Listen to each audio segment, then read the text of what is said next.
வணக்கம் நண்பர்களே. இந்த வீடியோவில் நம்ம வந்து motion in a straight line question number 11 இருந்து நம்ம டிஸ்கஸ் பண்ண போகிறோம். கொஸ்டின் நம்பர் 11ல் வந்து ஒன் டைமென்ஷனல் மோஷனை பேஸ் பண்ணி 4 ஸ்டேட்மெண்ட் கேட்டிருக்காங்க. அது நம்ம ட்ரூ ஆர் ஃபால்ஸான்னு சொல்லணும். அதில் முதல் ஸ்டேட்மெண்ட் பாருங்கள். With zero speed at an instant May have non zero acceleration. Zero ஸ்பீடில் நான் ஜீரோ ஆக்சலரேஷன் இருக்கலாமான்னு கேட்டிருக்காங்க. That is true. இருக்க வாய்ப்பு இருக்குது. எப்போன்னா when you thrown a ball vertically upwards, அது ஹையஸ்ட் பாயிண்ட்டை ரீச் பண்ணும்போது அங்கே வந்து ஸ்பீடு வந்து 0, பட் அங்கே ஆக்சலரேஷன் இருக்கும். அது எவ்வளவுனா ஆக்சலரேஷன் டியூ டு கிராவிட்டி. அப்போ 0 ஸ்பீடில் ஆக்சலரேஷன் எக்ஸிஸ்ட் ஆகலாம். So first statement is true. Second statement பாருங்கள். With zero speed may have non zero வெலாசிட்டின்னு கேட்டிருக்காங்க. சாரி, அது ராங். ஏன்னா ஸ்பீடுங்கிறது மேக்னிடியூட் ஆஃப் வெலாசிட்டி. ஓகேயா? அப்போ ஸ்பீடு 0வாக இருந்து வெலாசிட்டி நான் ஜீரோவாக இருக்க முடியாது. So wrong statement. Third one பாருங்கள். With constant speed must have zero acceleration அப்படி கேட்டிருக்காங்க. Of course that is correct. ஏன்னா ஒரு பார்ட்டிக்கல் ஒரு ஸ்ட்ரெயிட் லைனில் ட்ராவல் ஆகிட்டு இருக்கும்போது வித் யூனிஃபார்ம் ஸ்பீட் அதனுடைய மேக்னிடியூட்லேயும் மாற்றம் இல்லை, டைரக்ஷன்லேயும் மாற்றம் இல்லைன்னா அங்கே ஆக்சலரேஷன் 0 தான். So that is correct. ரைட்டா? அப்புறம் fourth one. With positive value of acceleration must be speeding up. அதாவது ஸ்பீடு கூடும்போது ஆக்சலரேஷன் பாசிட்டிவான்னு கேட்குறாங்க. அது வந்து நம்ம வந்து ராங்குன்னு தான் சொல்லணும். ஏன்னா if you take the positive direction downwards of acceleration, specially ஆக்சலரேஷனை வந்து டவுன்வேர்டாக நம்ம வந்து எடுத்துக்கும் போது, இப்போ நீங்கள் ஒரு பாலை நீங்கள் when you thrown vertically upward, what will happen? Its speed will decreasing. ரைட்டா? ஸோ அப்போது அந்த ஸ்டேட்மெண்ட் உங்களுக்கு வந்து தப்பாக மாறிடும் இல்லையா? இந்த ஸ்டேட்மெண்ட் சரியாகணும்னா நீங்கள் என்ன பண்ணணும்? Acceleration should be taken along the direction of motion. அப்போ அந்த ஸ்டேட்மெண்ட் சரி. அப்படியே எடுத்துக்கலாம். ரைட்டா? இந்த வீடியோவில் நம்ம NCERT 11th third chapter motion இன் ஸ்ட்ரெயிட் லைனில் உள்ள கொஸ்டின்ஸை கம்ப்ளீட் பண்ண ட்ரை பண்ணுறோம். இது தேர்ட் வீடியோ. இதில் கொஸ்டின் நம்பர் 11 பார்த்துட்டோம். இப்போ 12க்கு வந்திருக்கோம். 12th கொஸ்டின் வந்து எப்படின்னா, இதில் வந்து 90 மீட்டர் ஹைட்லேருந்து ஒரு பால் வந்து ட்ராப் பண்ணுறோம். அப்போ மொத்தமாக வந்து 12 செகண்ட்ஸில் அதனுடைய மோஷன் எப்படி இருக்குன்னு நீங்கள் சொல்லணும். அப்போ முதல்ல 90 மீட்டர் ஹைட்லேருந்து அந்த பாலை ட்ராப் பண்ணும்போது அது கிரவுண்டை ரீச் பண்ணுற டைம் என்னன்னு பாருங்கள். இதுதான் ஃபார்முலா. Root of 2h/g. அப்போ இங்கே ரூட் ஆஃப் 2 × 90/9.8 இல்லையா? இப்போ இந்த 2 வச்சு இதை கேன்சல் பண்ணிங்கன்னா இது வரும் 4.9 வரும். ஒருவேளை இதை 49 எழுதணும்னா இது மேலே கொண்டு போயிருங்க. அப்போ 30/7 எழுதலாம். 30/7 அப்ராக்சிமேட்டாக 4.3 செகண்ட்ஸ். அப்போ மொத்தமாக 90 மீட்டர் ஹைட்லேருந்து தரையை வந்து ரீச் ஆகிற டைம் வந்து 4.3 செகண்ட்ஸ். இதை ஆக்சுவலாக ஒரு கிராஃபாக வரைய சொல்லியிருக்காங்க. அப்போ taking time along X, velocity along Y, இந்த கிராஃபை நம்ம வரையணும்.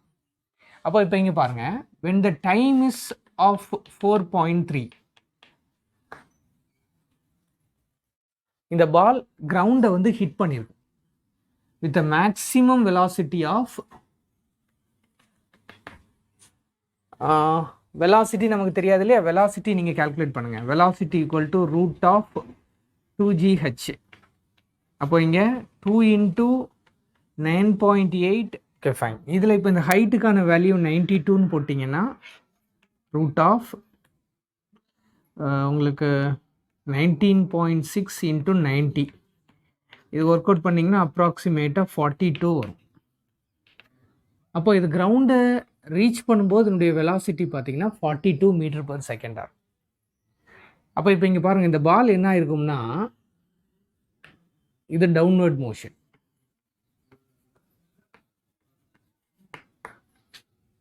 ஜீரோ செகண்ட்ஸ்லேருந்து 4 செகண்ட் பார்க்குறீங்க. 4 செகண்டில் அது கிரவுண்டை ஹிட் பண்ணியிருக்கும். கிரவுண்டை ஹிட் பண்ணும்போது அதனுடைய வெலாசிட்டி 42. இப்போ இதில் என்ன சொல்கிறாங்கன்னா, when it hit the ground it loses 10% of its energy. அப்போ இந்த 42ல் 10% பாருங்கள், அது என்னவாக இருக்கும்? That is 4.2. இதை இதில் சப்ராக்ட் பண்ணுங்கள். அப்போ 8 ஆயிரும். இது 11னா 7, 37.8. சரியாச்சா? அப்போ இங்கே 37.8ங்கிற வெலாசிட்டியிலிருந்து திரும்ப இது என்ன ஆகும்? மேல் நோக்கி போகும். அப்போ இட் மூவ்ஸ் அப்வர்ட். முதல்ல தரையிலிருந்து விழும்போது அதனுடைய வெலாசிட்டி 42, திரும்ப இதில் ஒரு 10% எனர்ஜி இலக்கு, அப்போ 37.8, அந்த வெலாசிட்டியிலேருந்து திரும்ப ரைஸ் ஆகுது. இப்போ பிரச்சனை என்னென்னா, இது 0 வெலாசிட்டி அட்டைன் பண்ணும்போது அது ஹைட் மேக்ஸிமத்தில் என்ன டைம்னு பார்க்கணும். அப்போ அதை நீங்கள் என்ன பண்ணுங்கள், இந்த டைமில் ஒரு 10% 0.43 அதை இதில் சப்ராக்ட் பண்ணிக்காங்க. அதான் ஆக்சுவல் டைமாக இருக்கும். ஈஸியாக தான் சொல்லித்தரேன் உங்களுக்கு. அப்போ இங்கே 7 ஆகும், இதில் 2 பார்த்தீங்கன்னா 8, 3.87 வரும். அப்போ ஓவராலாக இதிலேருந்து ஒரு 3.87 கூட்டுங்க. அப்போ 4.3ல் ஒரு 3.87 கூட்டுங்க. அப்போ மொத்தம் எவ்வளோ வரும்? 7, 11, 8. அப்போ இங்கே டைம் பார்த்தீங்கன்னா 8.17, அப்ராக்சிமேட்டாக நான் 8.2ன்னு வச்சுக்கிறேன். அப்போ 8.2 செகண்டில் இது என்ன இருக்கும்? வெலாசிட்டி 0 ஆயிரும், அதாவது மேலே நிற்கி. இப்போ மேலே போகிற அதே டைமில் தான் திரும்ப என்ன ஆகும்? அசன்ட் டைமும் டிசன்ட் டைமும் ஒன்று. திரும்ப இப்போ என்ன இருக்கணும்? டவுன்வேர்டாக போயிருக்கணும் அதே வெலாசிட்டிக்கு. இங்கே வந்துட்டேன். இப்போ இது என்ன motion? Once again downward motion. அப்போ இதிலேருந்து அதே மாதிரி டைம் 8.2லேருந்து திரும்ப ஒன்ஸ் அகெயின் அல்லது 8.17லேருந்து திரும்ப அதே மாதிரி 3.87 நீங்கள் ஆட் பண்ணிக்காங்க. 14, 12.4. அப்போ அரவுண்டு 12.4 செகண்ட்ஸில் இது once again it reaches the ground. இவ்வளவு தான். இதான் அதனுடைய ஓவரால் கிராஃப். அப்போ டவுன்வேர்டு எது அப்வேர்டு எதுன்னு கிளியராக எழுதியிருக்கேன்.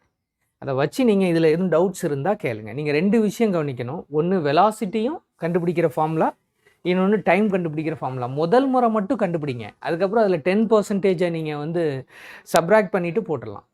அவ்வளோதான். ஸோ கொஸ்டின் நம்பர் 13 பாருங்கள். இதில் ஒரு எக்ஸாம்பிளை வச்சு நமக்கு speed and velocity, distance and displacement இதை பேஸ் பண்ணி எக்ஸ்பிளைன் பண்ண சொல்லியிருக்காங்க.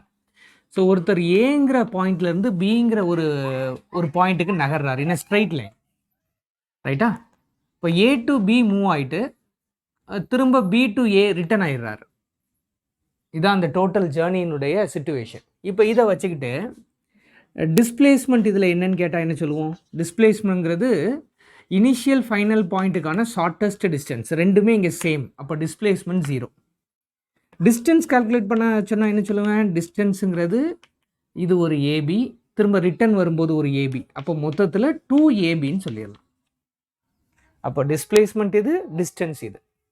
இப்போ இதை வச்சுக்கிட்டு உங்களுக்கு ஆவரேஜ் ஸ்பீடு கண்டுபிடிக்க சொன்னான்னா total distance by total time taken டீன்னு எடுத்துக்கலாம்.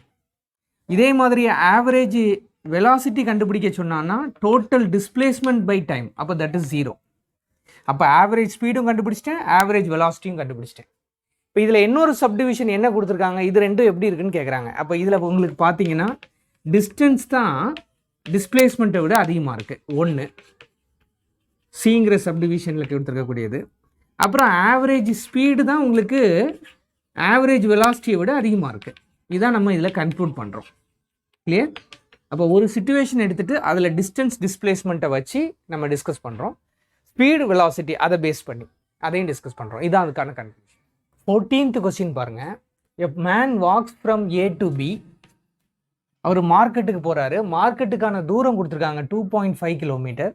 அவர் என்ன வேகத்தில் போகிறாருன்னா 5 km/h. சரியா?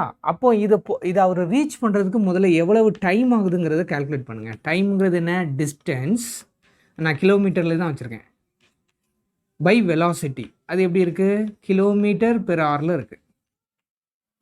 அப்போ இதை நம்ம சால்வ் பண்ணோம்னா எப்படி வரும்? இந்த 10⁻⁻1 கீழே கொண்டு வந்துருங்க. 25/50னா தட் இஸ் 1/2. இதுதான். இப்போ நான் டைம் ஹவர்லேயே இருக்குது, ½ an hour ஆச்சு. இது 2 ஈவனில் ஆரை வச்சுக்கிட்டேன். அப்போ அரை மணி நேரம் இருக்குது. ரைட். இப்போ முதல்ல என்ன கேட்டிருக்காங்கன்னா ஆவரேஜ் ஸ்பீடு கேட்குறாங்க. எவ்வளவுக்கு? 30 minutes for the time of 30 minutes, that is ½ an hour. அப்போ ஆவரேஜ் ஸ்பீடுக்கு ஃபார்முலா என்ன? Total distance by total time, அதுக்கு எடுத்துக்கிட்ட டைம். அதே மாதிரி நீங்கள் ஆவரேஜ் வெலாசிட்டின்னு கேட்டிங்கன்னா ஒரே ஃபார்முலா தான், total displacement by total time. இல்லையா? இப்போ இதில் நீங்கள் லாஜிக்கை கொண்டு வாங்க. அப்போ முதல் 30 மினிட்ஸில் he reached from A to B. அப்போ டோட்டல் டிஸ்டன்ஸ் எவ்வளவு? 2.5 கிலோமீட்டர். டைம் எவ்வளவு? ½ an hour. அப்போ இந்த 2 மேலே கொண்டு போயிட்டீங்கன்னா 5 கிலோமீட்டர் பெர் ஹவர்னு வரும். இது ஆவரேஜ் ஸ்பீடு. இப்போ டோட்டல் டிஸ்பிளேஸ்மெண்ட் பார்த்தீங்கன்னா அதுவும் ஆரம்பத்துக்கும் முடிவுக்கும் குறைஞ்சபட்ச தூரம் அதே தான், 2.5 கிலோமீட்டர் தான். டைமும் அதே ½ an hour தான். அப்போ இங்கே ஒர்க் அவுட் பண்ணிங்கன்னா 5 கிலோமீட்டர் பெர் ஹவர். அப்போ இந்த டோட்டல் ஜேர்னியில் முதல் அரை மணி நேரத்தில் நீங்கள் ஸ்பீடும் வெலாசிட்டியும் average speed and velocity calculate பண்ணுறீங்கன்னா இட் இஸ் சேம். ஓகேயா? சரி, அடுத்த சிச்சுவேஷனுக்கு போகும். Okay, case number 2, instead of 30 minutes டோட்டலாக 50 மினிட்ஸ்க்கு என்ன நடந்திருக்குன்னு கேட்குறாங்க. அப்போ நம்ம அந்த கொஸ்டினை நல்லா வாசித்தோம்னா அவங்க ரிட்டர்ன் ஆகக்கூடிய ஸ்பீடு வந்து வேறு. எவ்வளோ வெலாசிட்டி? 5 kilometre per hour. அவங்களுடைய வெலாசிட்டி வேறு. ரிட்டர்ன் ஆகும்போது பி டு ஏக்கு போகும்போது தான் 5 கிலோமீட்டர் பெர் ஹவர், வரும்போது 7.5 கிலோமீட்டர் பெர் ஹவர். அப்போ இங்கே வாங்க. இப்போ இது அவங்க கடக்கிறதுக்கான டைம்னு பார்த்தீங்கன்னா டைம் டிஸ்டன்ஸ் பை வெலாசிட்டி இல்லையா? இப்போ இந்த வெலாசிட்டியில் என்ன போட்டுருங்க? 7.5 போட்டுருங்க. அப்போ இது எப்படி வந்துடும்? 2.5 by 7.5னா 1/3ன்னு வந்துடும். 1/3 hour, தட் இஸ் 20 மினிட்ஸ் அப்படின்னு சொல்லலாம். இப்போ நீங்கள் என்ன செஞ்சுருங்க? 50 மினிட்ஸ்க்கு கேட்டிருக்காங்க அப்படின்னா போகிறதுக்கு அரை மணி நேரம், வர்றதுக்கு 20 நிமிஷம். 50 மினிட்ஸ்னால் அப்போ போயிட்டு அவங்க ஆரம்பித்த இடத்துக்கே வந்துட்டாங்க. இதை பேஸ் பண்ணி இப்போ ஸ்பீடு கண்டுபிடிக்கணும். அப்போ ஸ்பீடுனா என்ன? Total distance. டோட்டல் டிஸ்டன்ஸ் என்னவாக இருக்கும்? ஒரு 2.5 கிலோமீட்டர், இன்னொரு 2.5 கிலோமீட்டர். அப்போ டோட்டல் பாத் கவர் தானே டிஸ்டன்ஸ். அப்போ இங்கே 5 கிலோமீட்டர்னு வரணும். சரி, இதுக்கு அவங்களுக்கு எவ்வளோ டைம் ஆயிருக்கு? டைம் பார்த்தீங்கன்னா இதில் ஒரு 1/3, வர்றதுக்கு ஒரு 1/3, போகிறதுக்கு ஒரு 1/2. இப்போ 1/2 + 1/3ன்னு பார்த்தீங்கன்னா இங்கே 6 வரும், மேலே 5 வந்துடும். 5/6 hour total time. ½ an hour plus ஒரு 20 மினிட்ஸ். அப்போ இதில் என்ன போட்டுருங்க? 5/6 போட்டுருங்க. அப்போ 5 கேன்சல் ஆச்சுன்னா ஓவராலாக 6 கிலோமீட்டர் பெர் ஹவர். இதுதான் ஆவரேஜ் ஸ்பீடு. ஆவரேஜ் வெலாசிட்டியை பொறுத்தவரையில் டோட்டல் டிஸ்பிளேஸ்மெண்ட் இது ஈஸியாக போட்டுடலாம். Total displacement 0. So average velocity become 0. அப்போ ரெண்டாவது சிச்சுவேஷனில் 50 நிமிஷத்துக்கு பார்க்கும்போது ஸ்பீடும் ஆவரேஜ் வெலாசிட்டியும் ஒன்றும் இல்லை அப்படிங்கிறது தெரியுது. இன்னும் ஒரு சிச்சுவேஷன் இருக்குது, அதையும் டிஸ்கஸ் பண்ணலாம். மூணாவது சிச்சுவேஷன் பாருங்கள். 50 நிமிஷம் இல்லை, 40 நிமிஷத்துக்கு இதே கேஸை டிஸ்கஸ் பண்ணணும். அப்போ 40 நிமிஷம்னா என்ன இருக்கும்? போக அரை மணி நேரம், வர 20 நிமிஷம்னு பார்த்தோம். அப்போ பாதி தூரம் தான் வந்திருப்பாங்க. அவங்க கவர் பண்ண தூரம் பாதியாக இருக்கும். இப்போ நமக்கு வந்து இப்போ ஆவரேஜ் ஸ்பீடு வேணும்னா டோட்டல் டிஸ்டன்ஸ் வேணும். அப்போ டோட்டல் டிஸ்டன்ஸ் இங்கே எவ்வளவு? ஒரு 2.5. திரும்ப இதில் பாதி தூரம், தட் இஸ் 1.25. அப்போ என்ன வந்துடும்னா 3.75 கிலோமீட்டர்னு வரும். 3.75. சரி, அதே மாதிரி டைமை பொறுத்தவரையில் பார்த்தீங்கன்னா மொத்தம் வந்து 40 மினிட்ஸு. அப்போ அதை வேணால் நம்ம 40/16 போட்டுடலாம். அப்படின்னா அவர் மாற்றிக்கணும்ல, அதுக்காக அவருக்கு மாற்றுறதுக்காக அப்படி பண்ணியிருக்கேன். அப்போ இதில் ஒர்க் அவுட் பண்ணி பார்த்தீங்கன்னா ஆன்சர் வந்து 5.6 கிட்ட வரும் கிலோமீட்டர் பெர் ஹவர். இதுதான் ஆவரேஜ் ஸ்பீடு. அதே மாதிரி 40 நிமிஷத்துக்கு ஆவரேஜ் வெலாசிட்டி கண்டுபிடிச்சிங்கன்னா உங்களுக்கு டிஸ்பிளேஸ்மெண்ட் தெரியணும். அப்போ ஆரம்பிச்சிருக்கோம், இங்கே முடிக்கிறோம். இப்போ இந்த ரெண்டு கடையில் உள்ள தூரம் எவ்வளவு? 1.25 கிலோமீட்டர். அப்போ இன்ஸ்டெட் ஆஃப் டோட்டல் டிஸ்பிளேஸ்மெண்ட் நீங்கள் இந்த கேஸில் 0 போட முடியாது, 1.25 கிலோமீட்டர்னு போடணும். டோட்டல் டைம் எவ்வளவு? அதே மாதிரி 40 மினிட்ஸ். அதை அவருக்கு மாற்றிட்டிங்கன்னா 40/16 வரும். இப்போ இதில் ஒர்க் அவுட் பண்ணி பாருங்கள். ஆன்சர் வந்து 1.7 சம்திங் வரும்னு நினைக்கிறேன் எக்ஸாக்டாக. நீங்கள் ஒர்க் அவுட் பண்ணி பாருங்கள், கிலோமீட்டர் பெர் ஹவர். அப்போ இதில் டோட்டலாக வேறு ஒரு ஆன்சர் வரும். ஸோ டைமை பொறுத்து speed and velocity will change. இதுதான் அவங்க சொல்ல வர்றது. ஓகேயா? சார், இது கொஸ்டின் நம்பர் 15. இதில் வந்து instantaneous speed is always equal to the magnitude of instantaneous velocity why. இதான் கொஸ்டின், அப்படி தான் கேட்டிருக்காங்க. பட் இதில் ஒரு சின்ன திருத்தம். இது வந்து ஒரு ஸ்மால் இன்டர்வல் ஆஃப் டைமுக்கு அது ஓகே. அப்போ அதுக்கு உங்கள் முன்னாடி ஒரு கிராஃப் வருது ஸ்க்ரீனில். அந்த கிராஃபை நீங்கள் மனசில் வச்சுக்காங்க. வச்சுட்டு நீங்கள் பாருங்கள். அந்த கேஸில் ஆவரேஜ் ஸ்பீடு அதை நீங்கள் ஒர்க் அவுட் பண்ணி பார்த்தீங்கன்னா அது வந்து அந்த ஆர்க் லென்த் ஏபி இருக்குது பார்த்தீங்களா, அது வந்து அந்த ஸ்மால் டைம் இன்டர்வலுக்கு டிஸ்டன்ஸ் ஆனாலும் சரி டிஸ்பிளேஸ்மெண்ட் ஆனாலும் சரி ஒன்றா தான் இருக்கும். ரைட்டா, இந்த small arc length. So small time இன்டர்வலுக்கு whether it is instantaneous speed or instantaneous velocity, that will be equal. The reason is distance and displacement are same. Question number 16 பாருங்க, ஒரு 4 கிராஃப் கொடுத்துருக்காங்க. அந்த கிராஃபில் வந்து ஒன் டைமென்ஷனல் மோஷனுக்கு பொருந்தாத graphs அதில் எதெல்லாம் கேட்டிருக்காங்க. Which of the following cannot possibly represent one dimensional motion, இதான் கொஸ்டின். இப்போ முதல் கிராஃப் பாருங்கள், அது வந்து ஒரு டிஸ்பிளேஸ்மெண்ட் அல்லது டிஸ்டன்ஸ் டைம் கிராஃப். அதில் பார்த்தீங்கன்னா ஒரே டைமில் ரெண்டு பொசிஷனில் இருக்கிற மாதிரி அந்த கிராஃப் காட்டுது. அதாவது ஒரு எக்ஸ் வேல்யூக்கு 2 ஒய் வேல்யூ வர்ற மாதிரி. தட் இஸ் நாட் பாசிபிள் இல்லையா? ஸோ அது ஒன் டைமென்ஷனல் மோஷன் இல்லை, ஏ வராது. பி எடுத்துக்காங்க, இது வந்து ஒரு வெலாசிட்டி டைம் கிராஃப். இந்த கிராஃப்லையும் ஒரு எக்ஸ் வேல்யூக்கு 2 ஒய் வேல்யூ வருது, பாசிபிள் இல்லை. அதனால் உங்களுக்கு வந்து பியும் out, it is not a one dimensional motion. C எடுத்துக்கிட்டிங்கன்னா ஸ்பீடு டைம் கிராஃப்னு கொடுத்துட்டு அதை நெகட்டிவில் வரைகிறாங்க. Speed can be negative, right. அடுத்தது கடைசியாக ஒரு டோட்டல் பாத் லென்த்து, அப்போ டிஸ்டன்ஸ்னு வச்சுக்கலாம். டிஸ்டன்ஸ் டைம் கிராஃப் கொடுத்துருக்காங்க. அப்போ டிஸ்டன்ஸ் டைம் கிராஃப்லேயும் அதே தான், அது குறைய முடியாது. டிஸ்டன்ஸ் வந்து குறைஞ்சி வராது, கூடிகிட்டே தான் இருக்கும் பாசிட்டிவ் சென்ஸில். ஸோ அது குறையிற மாதிரி கொடுத்துருக்கிறதுனால உங்களுக்கு அதையும் நம்ம எடுத்துக்க முடியாது. அதாவது total path length can never decrease with time, இதுதான் சார் கொடுக்குற விளக்கம். ஸோ 4மே ஒன் டைமென்ஷனல் மோஷனுக்கு சூட் ஆகாது. ஸோ 17th கொஸ்டின் பாருங்கள், இதில் உங்கள் கையில் ஒரு கிராஃப் கொடுத்துருக்காங்க. அந்த கிராஃப் வந்து பார்த்திங்கன்னா அது ஒரு பொசிஷன் டைம் கிராஃப். அந்த கிராஃபினுடைய ஷேப்பை பொறுத்து அவங்க என்ன அதில் ஆர்கியூ பண்ண வர்றாங்கன்னா, அதாவது அந்த டைம் எக்ஸ் ஆக்சிஸ்னுடைய வேல்யூ 0 விட கம்மியாக இருக்கும்போது அது ஸ்ட்ரெயிட் லைன், 0 விட அதிகமாக இருக்கும்போது அது வந்து ஒரு பேரபுலா, ஒத்துக்கிறீங்களான்னு கேட்குறாங்க. ஸோ ஒரு விஷயத்தை நல்லா புரிஞ்சுக்காங்க, ஒரு பொசிஷன் டைம் கிராஃபில் அந்த கிராஃபினுடைய ஜாமெட்ரிக்கல் ஸ்ட்ரக்சரை வச்சு அந்த பார்ட்டிக்கல்னுடைய பாத்தை நம்ம டிஃபைன் பண்ண முடியாது. அதை நம்ம எப்படி சொல்லுவோம்னா ட்ரெஜெக்ட்ரின்னு சொல்லுவோம்.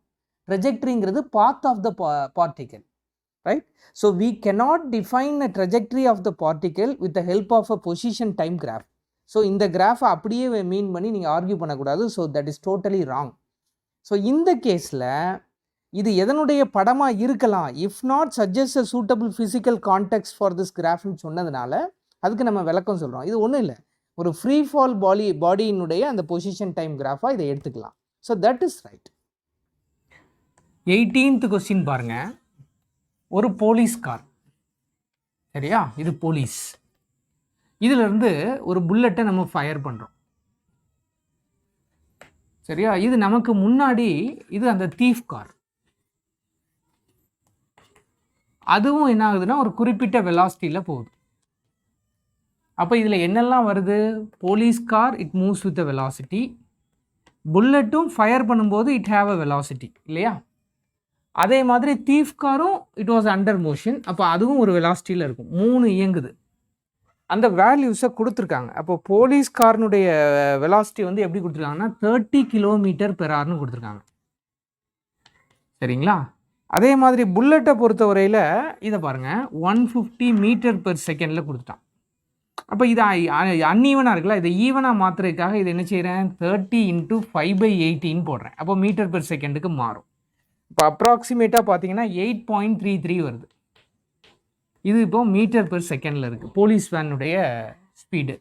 புல்லட்னுடைய வெலாசிட்டி ஆல்ரெடி. தீஃப் காரை பொறுத்தவரையில் அது 192 km/h இருக்குது. அப்போ இதையும் மாற்றுங்க. இப்போ 192 × 5/18 போட்டிங்கன்னா இந்த தீஃப் காரும் உங்களுக்கு வெலாசிட்டி கிடச்சிரும். இது ஆல்மோஸ்ட் உங்களுக்கு மாறுறது பார்த்தீங்கன்னா 53.33 வருது இன் டேர்ம்ஸ் ஆஃப் m/s மாற்றும் போது. அப்போ கொடுத்துருக்கிற டேட்டாவெல்லாம் இப்போ ஈவனாக m/s மாற்றிட்டேன். இப்போ கொஸ்டின் என்னென்னா, இந்த புல்லட் தீஃப் காரை போய் என்ன வேகத்தில் ஹிட் பண்ணுன்னு கேட்டிருக்கான். அப்போ நீங்கள் கண்டுபிடிக்க வேண்டியது இவ்வளோ தான், velocity of bullet with respective thief car. அப்போ நமக்கு ஆஸ் பர் ரிலேட்டிவ் VB - VTன்னு போட்டுடலாம்.